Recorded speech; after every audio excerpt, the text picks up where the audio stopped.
আপনাদের একটা মজার ভিডিও দেখাই। আজকে সকালে বাজারে গিয়েছিলাম, তো দেখি পান সুপারি বিক্রেতার কাছে কিছু সুপারির চারা বের হয়েছে, মানে কিছু সুপারি অঙ্কুরোদ্গম হয়েছে। তারা এই সব সুপারি খাওয়ার জন্য বিক্রি করে। তো দোকানদার আমাকে বলল, ভাই এগুলো সিলেটের সুপারি, খুবই ভালো গাছ, আপনি নিতে পারেন, এখান থেকে চারা হবে। তো উনি আমার কাছ থেকে 3 টাকা করে পিস চেয়েছিল। একটু দর কষাকষি করে আমি 2 টাকা করে এনেছি। আমি 6টা বীজ এনেছি, 6টা। এই যে 4, 5, 6। উনি বললেন যে এগুলো খুবই টেকসই, প্রত্যেকটা থেকেই চারা বের হবে। আমি 6টা প্লাস্টিকের ছোট বোতল কেটে নিয়েছি। এই যে দেখতে পাচ্ছেন 6টা বোতল। আর এখানে আমার কিছু পুরনো মাটি আছে, তো এই মাটির সঙ্গে এই গাছগুলো লাগাবো।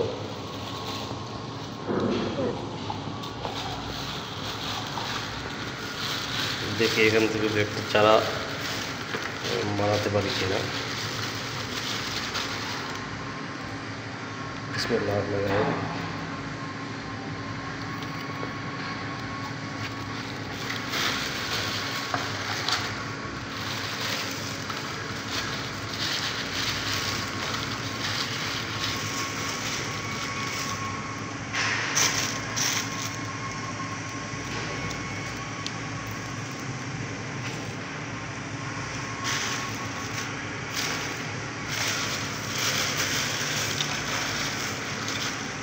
এই যে 6টা গাছ রেডি করছি। মাটির একটু সংকট ছিল, মাটি নাই। এখন ছাদে গিয়ে এগুলোকে আরও কিছু এটার গোড়ায় মাটি দিয়ে রোদে রেখে পানি দিতে থাকবে। ছাদে আসছি, এখন মাটির সংকট দেখা দিচ্ছে, তাই অন্য অন্য কিছু গাছ থেকে মাটি নিয়ে সব পূরণ করব। যেহেতু মাটি নাই, তাইলে অন্য একটা গাছের গোড়া থেকে মাটি নিয়ে নিচ্ছি। এটা আমার একটা জবা ফুল গাছ, এটা গোড়া থেকে মাটি নিলাম।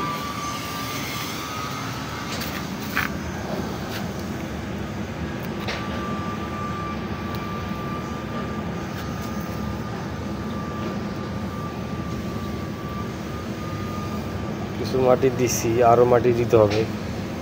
পুরো মাটিটা আমার কাছে নাই এখন। ইয়ে না, ছাদে যেও না, বসো তুমি ওখানে।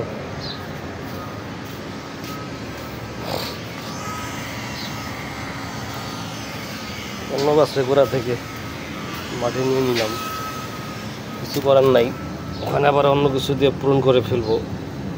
এখন যেহেতু আমার জরুরি ভিত্তিতে মাটি লাগবে, তাই নিরুপায় হয়ে অন্য গাছ থেকে মাটি নিচ্ছি।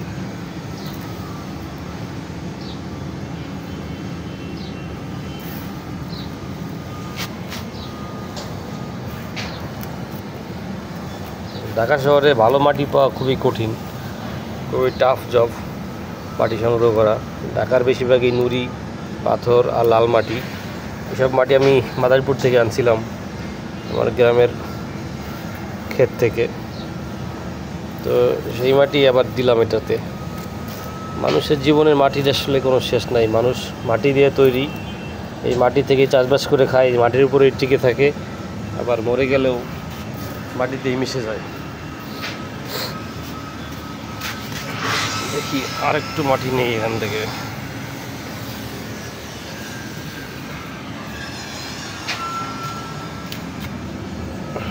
আমার ধারণা এগুলো প্রত্যেকটা গাছই টিকে যাবে, যেহেতু শিকড় বের হয়েছে গাছগুলো থেকে, আবার ভেজাও ছিল। এই গাছটা মরে যেতে পারে, এটা কেমন লাল লাল ভাব হয়েছে। এই গাছটা একটু দুর্বল, আর সবচেয়ে বড় হচ্ছে এই গাছটা, আর বাকিগুলা মোটামুটি এইটাও বড় আছে। এখন এগুলোরে পানি দিব, ছায়ায় রাখছি, কিছুদিন ছায়ায় রাখবো।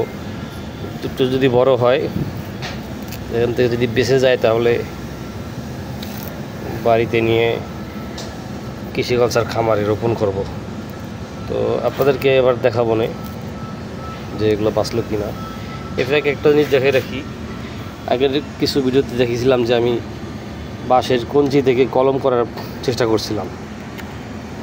সেই কলম এখান থেকে কিছু কুশিও বেরোইছিল, কিন্তু বাসে নাই, একটাও মনে হয় বাসে নাই। তারপর আমি ফেলে দেই নাই।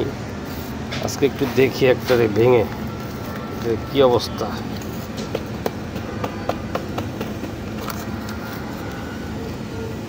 এখান দিয়ে একটা শিকড় বেরোইছিল, কিন্তু বাঁচানো যায় না। আসলে বালি দিয়ে এগুলো বাঁচাইতে হয়, কিন্তু আমি পারি নাই, ব্যর্থ হয়েছি। হয়তো প্রথম চেষ্টায় ব্যর্থ হয়েছি, কিন্তু নেক্সট টাইম ইনশাল্লাহ সফল হব। এই যে গোড়া দিয়ে আর একটা বেরোইতেছে, এটা পুরোপুরি এখনও ব্যর্থ না। মাটিগুলো আবার দিয়ে রাখি গোড়ায়।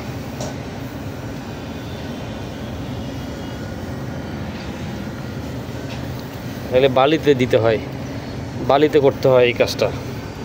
যারা বাঁশের কঞ্চি কলম করবেন ভাবছেন, তাদের উচিত হবে বালি দিয়ে নিয়ম করে প্রত্যেক দিন 4 বেলা করে পানি দেওয়া 1 মাস, তারপর প্রত্যেক দিন 1 বার করে, এভাবে করে বাঁচাইতে হয়।